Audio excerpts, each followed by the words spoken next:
Hello বন্ধুরা, কেমন আছো তোমরা সবাই? আশা করি খুব ভালো আছো। আজকে আবার চলে এলাম নতুন একটা ভিডিও নিয়ে। আজকে যাচ্ছি বর্ধমানের নক্ষত্র রেস্টুরেন্টে, ওখানকার বুফে ট্রাই করতে। এখানে 699-এ ননভেজ অ্যান্ড 649-এ ভেজ বুফে পাওয়া যায়, সেটাই ট্রাই করতে এসছি। এটা হলো এখানকার মেনু, দেখুন। 6 ফ্লোর থেকে বর্ধমান শহরের ভিউটা অসাধারণ সুন্দর লাগছিল। এই হলো রেস্টুরেন্টটা। এখানে বুফে ও আলাকাটার জন্য আলাদা আলাদা রেস্টুরেন্ট আছে।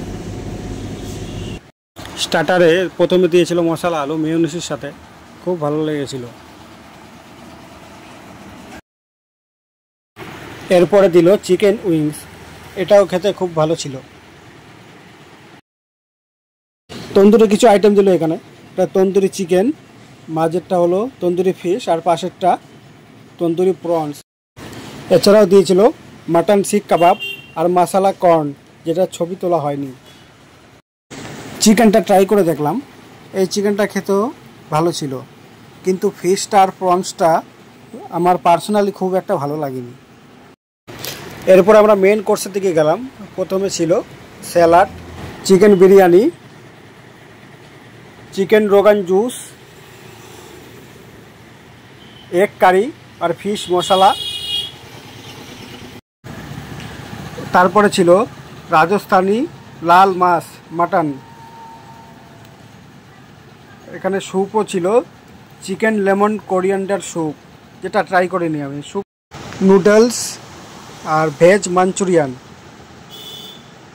তারপরে ছিল rice, yellow dal, veg jalfrezi, paneer makhani, পাঁপড়ও ছিল এখানে। ডেজার্ট কাউন্টারে 4 রকম পেস্ট্রি, কাট ফ্রুটস, মিনি গোলাপ জামুন, সিমাই ও 4 রকম ফ্লেভার আইসক্রিম ছিল। আমি ট্রাই করেছি স্টিম রাইস, ইয়েলো ডাল, মাটন, চিকেন আর পনির মাখনি, খুব ভালো লেগেছিল আমার। এরপরে তন্দুরি রুটি নিয়েছিলাম। আপনারা চাইলে প্লেন রুটি, বাটার রুটি বা মশলা কুলচাও নিতে পারেন। আলু মাটন দিয়ে রুটিটা খেলাম। সুজয়, কেমন লাগলো তোমার বুফে খেয়ে? ভালো। ডেজার্টে নিয়েছিলাম কাট ফ্রুট, 3 রকম পেস্ট্রি, গোলাপ জামুন, 4 রকম আইসক্রিম ছিল, চকলেট, স্ট্রবেরি, ভ্যানিলা ও বাটারস্কচ। আমি নিয়েছিলাম ভ্যানিলা ও বাটারস্কচ আইসক্রিম। আবার দেখা হবে নেক্সট কোনো ভিডিওতে, ততক্ষণের জন্য টাটা।